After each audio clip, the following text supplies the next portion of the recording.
예수께서 대답하여 이르시되 이제 허락하라. 우리가 이와 같이 하여 모든 의를 이루는 것이 합당하니라 하시니 이에 요한이 허락하는지라. 13절에서 마태는 이때에 예수께서 갈릴리로부터 요단강에 이르셨다고 말을 합니다. 여기에 이르렀다라는 것은 이 13장 1절에 보면 세례 요한이 등장했을 때와 같은 표현으로 이제 예수님께서 주인공으로서 등장하시는 것을 알리는 것입니다. 그런데 여기 재미있는 표현은 이때에 라는 표현이에요. 여러분, 이때가 언제입니까? 요한이 자기 뒤에 오시는 이에 대해서 소개한 그 이후를 가리키는 표현입니다. 세례 요한은 예수님을 이렇게 소개했습니다. 우리 11절 말씀을 보면 나는 너희로 회개하기 위하여 물로 세례를 베풀거니와 내 뒤에 오시는 이는 나보다 능력이 많으시니 나는 그의 신을 들기도 감당하지 못하겠노라. 그는 성령과 불로 너희에게 세례를 베푸실 것이요 라고 이렇게 소개를 해요. 요한은 예수님을 성령과 불로 세례를 베풀 자라고 소개를 합니다. 성령과 불로 세례를 준다는 그 의미는 학자마다 견해가 조금씩 다르긴 하지만 공통적으로 이렇게 해석을 합니다. 첫 번째로는 성령과 불로 세례를 베풀이가 온다는 것은 구원을 베풀이가 온다는 것을 의미합니다. 구원을 베풀 자가 온다라는 것을 말을 하는 거예요. 구약 선지서에서는 하나님의 백성에게 성령이 부어질 거라고 예언이 되어 있었습니다. 요엘의 예언을 한번 들어보십시오. 그 후에 내가 내 영을 만민에게 부어주리니 너희 자녀들이 장래일을 말할 것이며 너희 늙은이는 꿈을 꾸며 너희 젊은이는 이상을 볼 것이며 그때에 내가 또 내 영을 남종과 여종에게 부어줄 것이며 라고 말씀을 해요. 이 말씀은 하나님의 백성에게 베풀어질 이 구원 사건을 지칭하는 것입니다. 또 불로 세례를 베푼다라는 것은 이제 심판자가 오신다라는 의미입니다. 불은 이 문맥상 심판을 상징하고 있습니다. 10절을 보시게 되면 불은 나무를 태우는 심판의 불로 묘사가 됩니다. 그리고 이어지는 12절에서는 불은 쭉정이를 태우는 심판의 불로 등장을 합니다.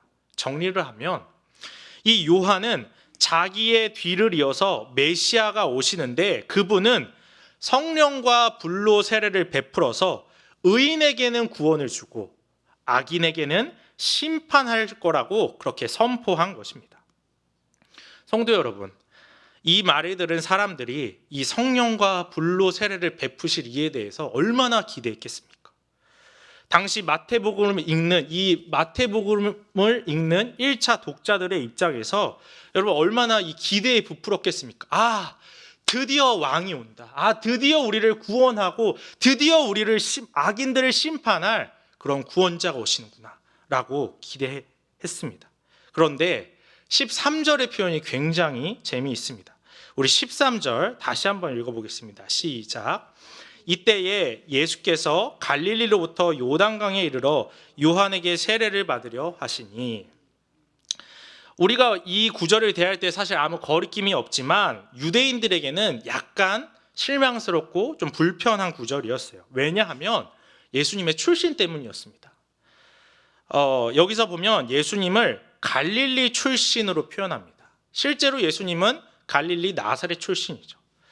여러분, 그런데 당시 그 갈릴리는 유대인들이 경멸하는 지역이었어요. 왜냐하면 이 갈릴리 지역은 이방과 접경 지역이었기 때문에 그 땅을 이방 땅으로 간주하고 부정한 땅으로 여겼다라는 거예요. 그래서 그 땅에 사는 사람들까지도 부정한 자들이라면서 그들을 경멸했던 것입니다. 한마디로 유대인들에게는 그 갈릴리 지역 사람은 무시하는 그러한 자들이었다라는 거예요. 당시 유대인들이 갈릴리 출신을 얼마나 무시했는지 이 성경에서도 드러납니다. 요한복음 7장 41절에서 이런 말씀이 있어요. 어떤 사람은 그리스도라 하며 어떤 이들은 그리스도가 어찌 갈릴리에서 나오겠느냐. 그리스도가 어찌 갈릴리, 그 이방 땅과 같은 그 지역에서 어떻게 나오겠냐라는 거예요. 그러니까 무시한 거죠. 그런데 오늘 이 마태복음의 기자는 성령과 불로 세례를 베푸리가 갈릴리에서 나왔다고 말을 하는 거예요. 의아한 것은 이것뿐만이 아닙니다. 예수님께서는 갈릴리 출신으로 등장하시고 난 이후에 세례 요한에게 세례를 받는 장면이 나와요. 여러분, 세례를 받는 거 우리에게는 굉장히 자연스럽고 거리낌이 없지만 사실은 그렇지 않아요. 왜냐하면 요한이 베풀었던 세례는 회개의 세례였기 때문입니다. 우리 11절 상반절에 마태복음 3장 11절 상반절에는 이렇게 기록을 해요. 나는 너희로 회개하기 위하여 물로 세례를 베푼다라는 거예요. 그러니까 요한이 지금 베풀고 있는 세례가 뭐냐면 회개의 세례라는 거예요. 여러분, 그런데 예수님께서 죄가 있으십니까? 없으십니까? 없는 분이세요. 그럼에도 예수님께서는 지금 세례를 받으셨다라는 거예요. 많은 학자들이 이 부분에 대해서 어떻게 해석을 하냐, 이게 왜 죄가 없으신데 왜 세례를 받았냐, 막 여러 해석이 있습니다. 그런데 공통적인 게 있어요. 학자들이 이렇게 해석을 합니다. 예수님이 세례를 받은 것은 공경에 처한 그분의 백성들과 한 몸이라는 사실을 보여주기 위해서다. 또 예수님이 세례를 받음으로 죄인들과 함께 낮아지셔서 그들과의 유대를 확증하셨다. 예수가 세례의 물로 나아가실 때 그는 궁핍한 중에 있는 자기 백성과 동일시하신 것이다 라고 이렇게 해석을 해요. 결국 예수님이 세례를 받은 건 그들과 같이 되고 낮아지기 위함이었다고 설명을 하고 있는 거예요. 사랑하는 성도 여러분, 오늘 마태가 이 성경을 읽는 이 독자들에게, 우리에게 한껏 기대를 높여놓고 예수님의 초라함을 말하는 이유가 무엇일까요? 그것은 우리의 구원자는 우리 위에 군림하기 위해 오신 것이 아니라 우리를 섬기기 위해 낮아지시고 나와 같이 되셨다는 것을 보여주기 위함입니다. 예수님이 성령과 불로 세례를 베푸는 강력한 사람으로서 등장하지 않고 화려한 대관식을 치르지 않는 이유는 우리 예수님이 높은 자가 아니라 낮은 자로 오셨음을 보여주기 위함이에요. 여러분, 실제로 우리 예수님은 자신이 이 땅에 오신 목적을 이렇게 설명을 하셨습니다. 마태복음 20장 28절인데요. 우리 다 같이 한번 읽어보도록 하겠습니다. 앞에 화면을 보고 함께 읽겠습니다. 시작.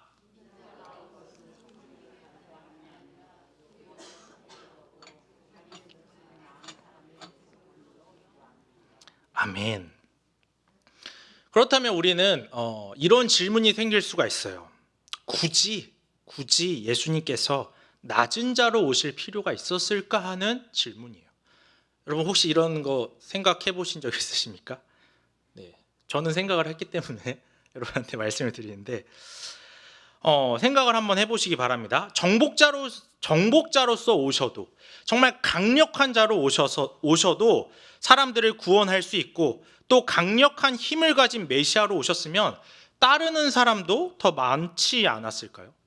왜 꼭 우리 주님께서는 낮아지셔야 했을까라는 의문이 생깁니다. 오해하지 마실 것은 우리 예수님께서 능력이 없었기 때문에 낮은 자로 오신 게 아니라는 사실입니다. 우리 예수님은 분명 삼위일체의 하나님이십니다. 여러분 믿으십니까? 성경에 예수님이 하나님이라는 구절은 너무나도 많이 기록되어 있어요. 구약에서도 예수님을 어떻게 설명하냐면 우리 이사야서에는 이렇게 설명을 합니다. 이는 한 아기가 우리에게 낳고 한 아들을 우리에게 주신 바 되었는데 그의 어깨에는 정사를 메었고 그의 이름은 기묘자라 모사라 전능하신 하나님이라 영존하시는 아버지라 평강의 왕이라고 기록을 해요. 한마디로 우리 예수님은 전능한 하나님이라는 거예요. 즉 예수님께서 낮아지신 것은 높아질 수 있으셨음에도 안 했다라는 거예요. 여러분, 유대인들도 사실은 높은 자를 원했습니다. 강력한 자를 원했어요. 당시 이스라엘은 그 로마의 압제에 있었기 때문에 강력한 왕이 등장해서 이 나라를 구원해 주기를 원했습니다. 갈릴리 출신의 볼품없는 사람이 아니라 정말 예루살렘 왕족 출신의 강력한 정복자가 나타나길 원했습니다. 여러분들이 유대인이라고 한번 생각해 보십시오. 강력한 정복자를 원하지 누가 어디서 듣도 보도 못한 그 갈릴리 지역에서 메시아가 나길 기대하겠습니까? 그러나 예수님께서는 그 기대대로 오시지 않고 낮아지신 것은 낮은 자에게까지 가까이 가기 위해서입니다. 예수님께서 낮아지신 것은 정말 낮은 자에게까지 가까이 가시기 위해서예요. 예수님이 여러분 정말 높은 자로서, 정복자로서 화려하게 대관식을 치른다고 한번 생각을 해보십시오. 누가 예수님께 함부로 다가갈 수 있겠습니까? 예수님이 어떻게 낮은 자에게까지 다가오실 수 있었겠습니까? 높은 자로 오셨으면 여러분 우리와 상관이 있었을까요? 대다수의 사람은 고위공직자와 상관이 없습니다. 여러분 주변에 혹시라도 있을 수 있어서 한번 여쭤봅니다. 여러분 주변에 혹시 문재인 대통령님과 관계하는 분이 있으십니까? 혹시 우리 대통령님과 상관이 있으신 분 계십니까? 다행히 없는 것 같아요.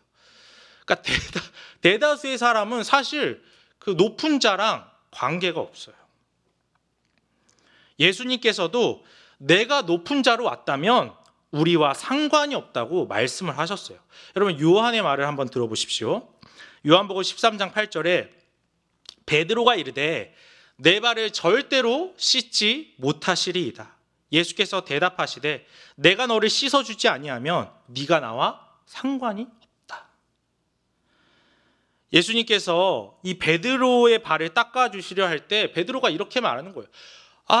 예수님 절대 안 됩니다. 예수님은 절대 내 발을 닦아주시면 안 됩니다. 안 돼요 라고 강력하게 말을 해요.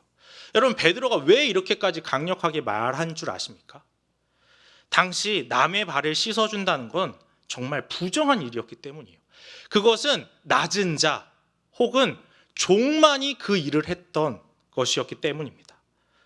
여러분 한번 생각을 해보세요. 얼마나 그 발 닦는 것을 더럽고 부정하게 여기면 자기 발조차 종이 씻게 하는 그러한 문화가 있었던 거예요.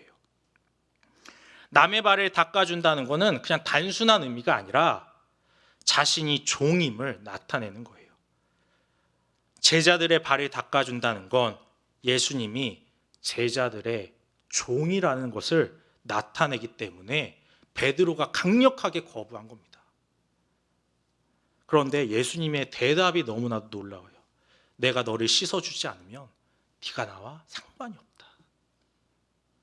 다르게 이야기하면 내가 종이 되지 않았으면 내가 너와 상관이 없는 사람이라는 거예요. 내가 계속 너희의 주인으로 너희의 선생으로 있었다면 너희와 상관없는 관계라고 말하는 것이에요. 여러분 실제로 예수님께서는 공생의 기간 동안 누구에게 가셨냐?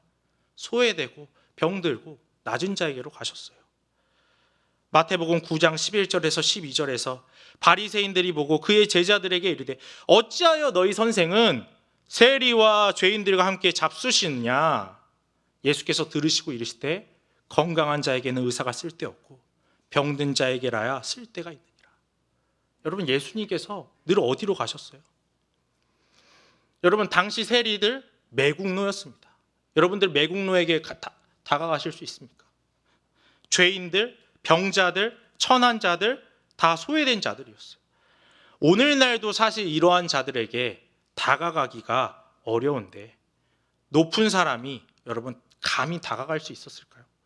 반대로 그러한 낮은 자들이 높은 사람에게 감히 다가갈 수 있었을까요? 그런데 예수님께서는 그들에게 가셨고 그들과 어울리셨다라는 거예요. 낮아지셨기 때문에 그들에게로 간 것입니다. 그리고 여러분 나에게까지 오셨다라는 거예요. 여러분 우리가 하나님 앞에서 얼마나 낮고 낮은 존재들입니까? 여러분 우리가 얼마나 죄인들이에요. 예수님 앞에서 나를 생각하면 정말로 초라하고 부끄럽기 그지없어요.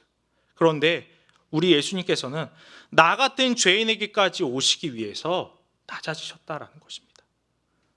또한 우리 예수님께서 낮은 자로 오신 이유는 우리에게 본을 보여서 예수님의 제자들도 낮은 자로 섬기게 하기 위함입니다. 앞서 예수님께서 발을 닦아주시는 장면에서 예수님이 제자들의 발을 닦아주신 이유에 대해서 이렇게 말씀을 해요. 요한복음 13장 14절에서 17절 보면은 내가 주와 또는 선생이 되어 너희 발을 씻었으니 너희도 서로 발을 씻어주는 것이 옳으니라. 내가 너에게 행한 것 같이 너희도 행하게 하려 하여 본을 보였노라. 내가 진실로 진실로 너희에게 이르노니 종이 주인보다 크지 못하고 보냄을 받은 자가 보낸 자보다 크지 못하나니 너희가 이것을 알고 행하면 복이 있다. 여러분, 예수님께서 이 제자들의 발을 씻겨주신 이유 굉장히 간단하게 설명을 해요.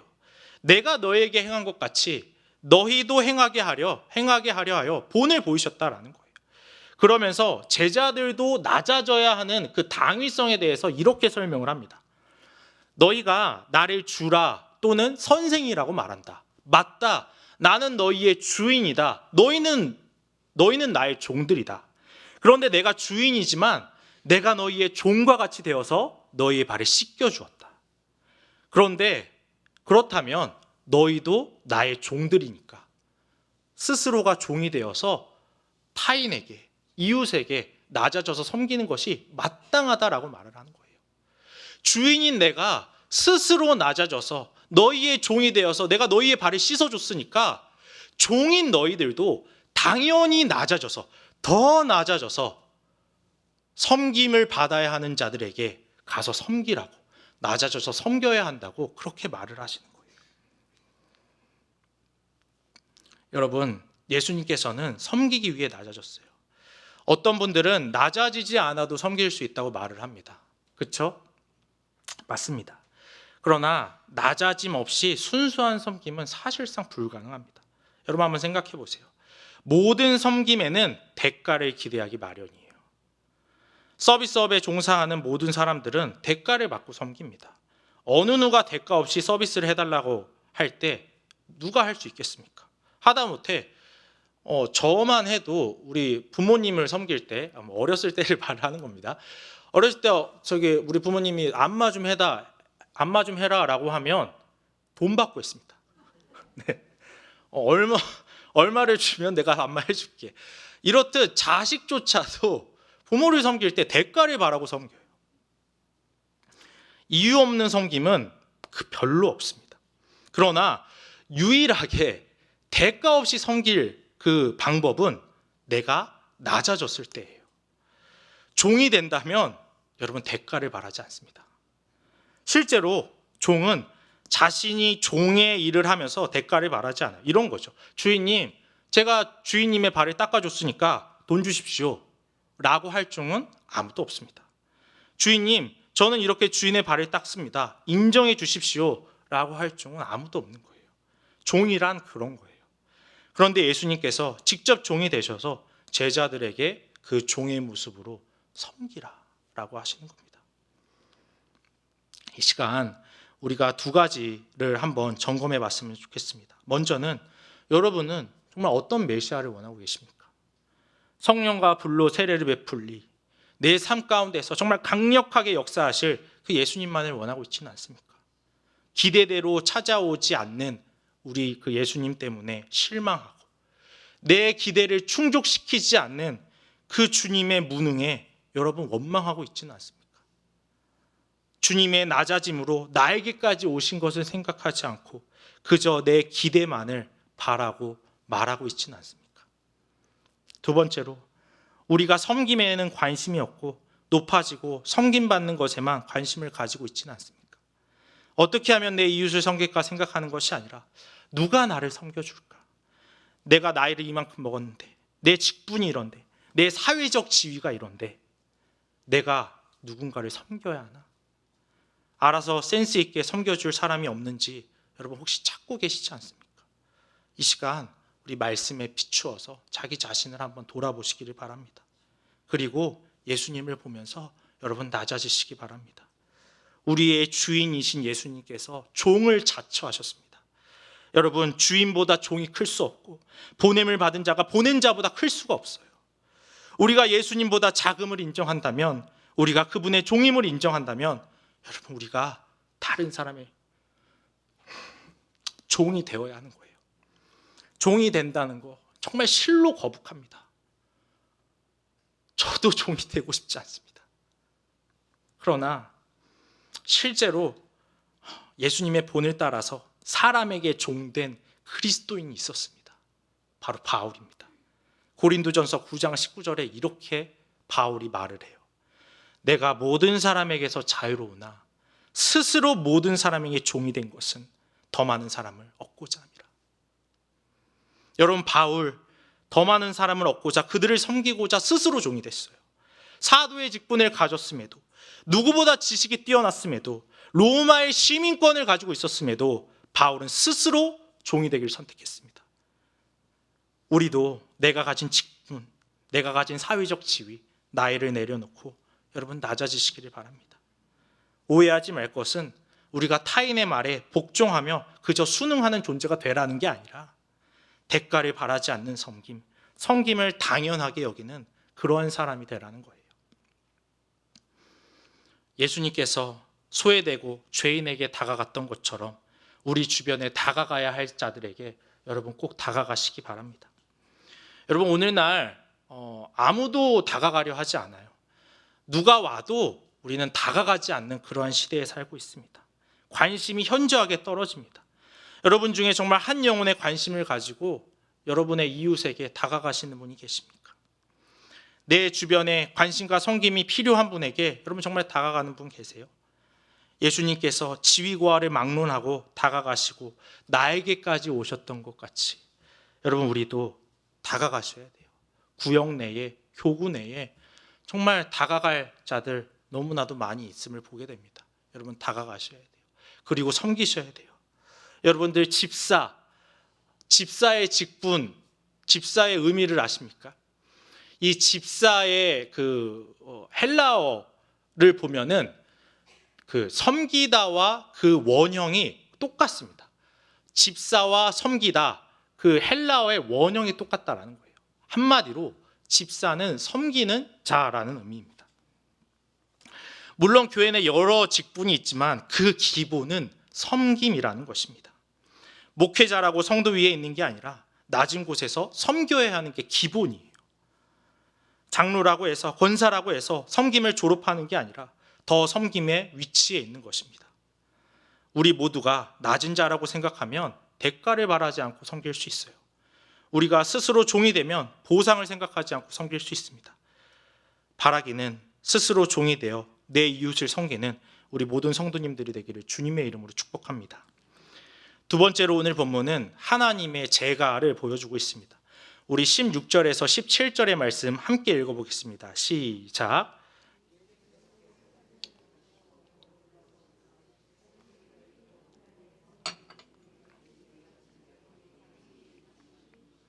하늘로부터 소리가 있어 말씀하시되 이는 내 사랑하는 아들이요 내 기뻐하는 자라 하시니라. 아멘. 예수님께서 세례를 받으신 이후에 두 가지 일이 벌어져요. 그것은 먼저는 예수님께 성령이 강림하시고 두 번째로는 하늘로부터 소리가 났다라는 거예요. 성령 강림과 하늘로부터의 소리는 공통적으로 한 가지를 가리킵니다. 그것은 하나님께서 예수님의 사역을 인정하시고 제가하셨다라는 거예요. 예수님이 이제 하나님의 아들로서 고난받는 종의 역할을 수행하게 될 것을 하나님께서 확증해 주셨다라는 것입니다.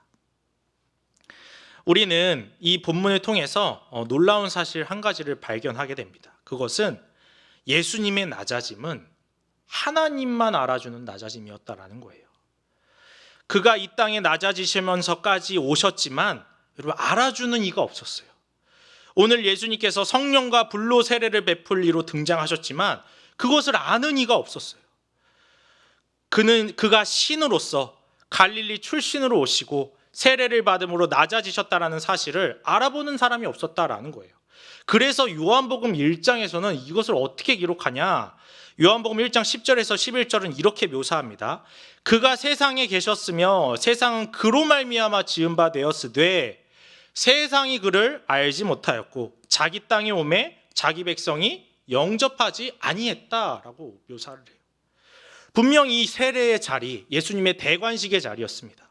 그의 백성들은 그 대관식 자리에 있었지만 예수님을 왕으로 알아보지도 못하고 그를 높여주지도 않았어요. 모두가 무지몽매하였지만 예수님은 개의치 않고 낮아짐으로 오셨다라는 거예요. 그러나 그때 모두가 알아주지 않고 높이지 않은 그때 하나님께서 예수님을 메시아로 인준하시고 그의 사역을 제거하셨다라는 사실입니다. 오직 하나님이 예수님의 대관식을 대관식 되게 하셨다라는 거예요. 사랑하는 성도 여러분, 우리 하나님께서 예수님을 알아주시고 그의 사역을 제거하신 것처럼 우리도 사람 앞에서 낮아질 때 하나님께서 우리의 낮아짐을 알아주시고 인정하시고 높여주시지 않겠습니까? 사실 인정받지 못하는 낮아짐, 아무도 인정해주지 않는 섬김, 정말 의미 없다고 생각할 수 있습니다. 생각해 보십시오. 열과 성을 다해 내가 섬겼어요. 그런데 아무도 알아주지 않아요. 그것만큼 힘 빠지는 게 없습니다. 세상 사람들도 이렇게 말을 해요. 알아주지 않는 섬김, 어리석은 일이다. 알아주지 않는 낮아짐, 미련한 거다라고 말합니다. 어떤 사람이 보상도 없이 낮아지려 하겠습니까? 어떤 사람이 대가도 없이 섬기겠습니까? 세상은 그래요. 오히려 세상에서 낮은 자로 섬기다가 뒤통수 맞기 딱 좋다고 말합니다. 실제로 세상에서 낮은 자로 섬겼을 때 세상 사람들은 그것을 이용하고 그 사람을 쉽게 봅니다. 아마 세상에서 그렇게 낮아져 본 분들은 아마 공감하실 거예요. 그 세상 사람들을 섬기면 섬길수록, 그 세상 사람들에게 낮아지면 낮아질수록 돌아오는 것은 무시와 홀대예요. 여러분, 이렇게 내가 아무리 섬겨도 알아주지 않는다면 여러분 포기하고 싶지 않겠습니까? 그러나 오늘 우리 하나님께서는 사람은 알아주지 않더라도 내가 알아준다고 말씀하는 거예요. 실제로 바울은 우리에게 이렇게 위로를 합니다. 그러므로 내 사랑하는 형제들아, 견실하며 흔들리지 말고 항상 주의 일에 더욱 힘쓰는 자들이 되라. 이는 너희의 수고가 주 안에서 헛되지 않은 줄 알미라. 사랑하는 성도 여러분, 오늘 사람들이 예수님의 낮아짐을 아무도 알아주지도 않고, 아니 알아보지도 못했지만 하나님께서 알아주시고 그의 사역을 제거하신 것처럼 우리가 낮아질 때 하나님께서는 우리를 높이실 줄을 여러분 꼭 믿음으로 고백하시기 바랍니다. 여러분, 하나님께서는 분명하게 이렇게 약속을 하셨어요. 주 앞에서 낮추라. 그리하면 주께서 너를 높이시리라. 그러므로 하나님의 능하신 손 아래에서 겸손하라. 때가 되면 너희를 높이시리라. 이것이 하나님의 약속입니다. 이 시간 성도 여러분, 세상의 목소리에 속지 마시기 바랍니다. 결국 그들의 목소리를 들어봐야 우리가 할 수 있는 선택은 낮아지지 않는 것뿐이에요. 여러분, 섬기지 않는 것뿐입니다. 세상의 목소리를 들으면 들을수록 우리는 더욱더 섬김의 자리를 포기하고 뿌리쳐 벗어나는 것밖에 없어요. 그러나 그것은 사단이 기뻐하는 일임을 기억하시기 바랍니다. 여러분, 우리가 낮아지지 않으면 섬길 수 없고 하나님께서 우리를 높이실 수도 없는 거예요. 여러분, 세상 목소리에 속지 마시고 나의 낮아짐을 하나님께서 알아주시고 인정해 주신다는 사실로 위로를 얻으시기 바랍니다. 물론 사람들이 나의 낮아짐을 알아주지 않고 알아주고 섬김을 인정해 주는 것만큼 좋은 것도 없어요. 인정해 주면 좋죠. 누가 저를 인정해 준다? 날아갈 것 같습니다. 그러나 그것은 잠시뿐입니다. 그리고 영원한 게 아니에요. 여러분들 아시죠? 100을 잘하다가도 하나를 잘못하면 어떻게 되는지 아십니까? 그 100 싸그리 없어집니다. 그러나 우리 하나님은 그런 분이 아니세요. 우리 주님께서는 우리에게 이렇게 약속을 하셨어요. 누구든지 이 어린아이 같이 자기를 낮추는 사람이 천국에서 큰 자가 될 거다. 여러분, 이 땅에서 낮추는 사람은 천국에서 이미 큰 자들입니다. 여러분 믿으십니까? 남들이 알아주지 않는 낮아짐, 섬김은 이 땅에서는 무의미하게 보일 수도 있어요. 정말 포기하고 싶을 때도 있습니다. 그러나 우리가 낮아지면 낮아질수록, 섬김의 자리에 가면 갈수록 우리는 이미 천국에서 크게 되고 하나님께서 인정받는다는 사실을 여러분 기억하시기 바랍니다. 오늘도 이 사실을 기억하면서 낮은 자로서의 섬김을 계속하시기 바랍니다. 말씀을 맺습니다. 예수님께서는 화려하게 대관식을 치르실 수 있으셨음에도 그렇게 하지 않으셨습니다. 정복자로서 모두가 우러러보는 그 앞에서 모든 이 위에 군림하실 수 있으셨으나 그렇게 하지 않으셨어요. 도리어 갈릴리 출신으로 요한에게 세례를 받으시고 우리와 같이 되셨다라는 거예요. 그리고 그것을 통하여서 하나님의 기쁨이 되셨습니다. 우리가 올해 예수님을 생각하고 예수님을 닮아가는 교회가 되고자 한다면 예수님의 낮아짐처럼 우리도 낮아지고 교회와 이웃을 섬길 수 있기를 바랍니다. 그렇게 할 때 하나님께서 우리를 높이시고 하늘에 큰 상급을 쌓는 은혜가 있기를 우리 주님의 이름으로 축복합니다.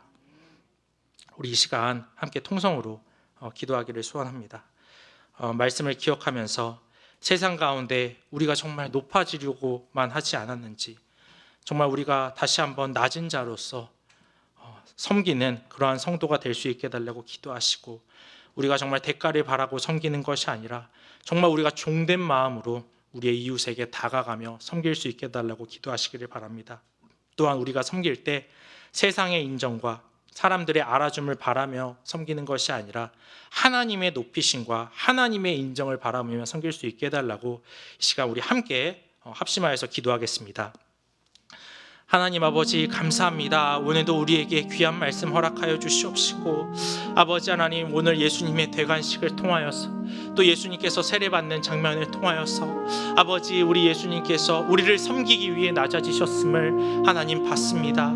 아버지 하나님 우리 예수님께서 아버지 정말 우리에게 더 가까이 가기 위하여서, 아버지 죄인에게까지 가까이 가기 위하여서 아버지 우리에게 오셨던 것 같이 우리도 예수님의 본을 따라 아버지 우리도 아버지 스스로 하나님 종을 자처하며 아버지 사람들을 섬길 수 있는 우리 모두가 될 수 있도록 인도하여 주시옵소서. 예수님께서 친히 하나님 제자들의 발을 닦이시면서 아버지 스스로 낮아지시고 본을 보이셨던 것 같이 아버지 우리도 그 본을 따라 아버지 우리가 사람들을 섬길 수 있기를 소원합니다.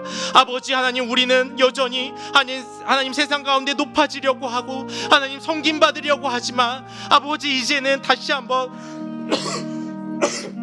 그 말씀을 따라서 낮아지기를 소원하며 섬기기를 소원하오니 아버지 우리가 그런 자가 될 수 있도록 인도하여 주시옵시고, 하나님 우리가 정말 종된 마음으로 아버지 대가를 생각하며 하나님 섬기는 것이 아니라 아버지 무조건적인 섬김을 할 수 있도록 하나님 인도하여 주시옵소서. 아무도 알아주지 않고 아무도 알아보지 못한다 할지라도 우리가 하나님의 높이심 하나님의 인정하심을 바라며 나아갈 수 있도록 인도하여 주시옵시고, 아버지 끝까지 우리가 그 섬기며 낮아지 일에 아버지 최선을 다할 수 있도록 하나님 우리에게 아버지 힘과 능력을 더하여 주시옵소서. 아버지 하나님 오늘도 아버지 우리가 하나님 바라보며 나아가기를 소원합니다. 아버지 오늘도 우리가 예수님을 생각하며 하나님 그 예수님의 하신 일을 바라보며 닮아가기를 소원하오니 아버지 주인이 아버지 종이 되어서 하나님 우리 사람들을 섬기셨던 것 같이 아버지 종인 우리도 더욱 낮아져서 하나님 우리의 이웃을 섬길 수 있도록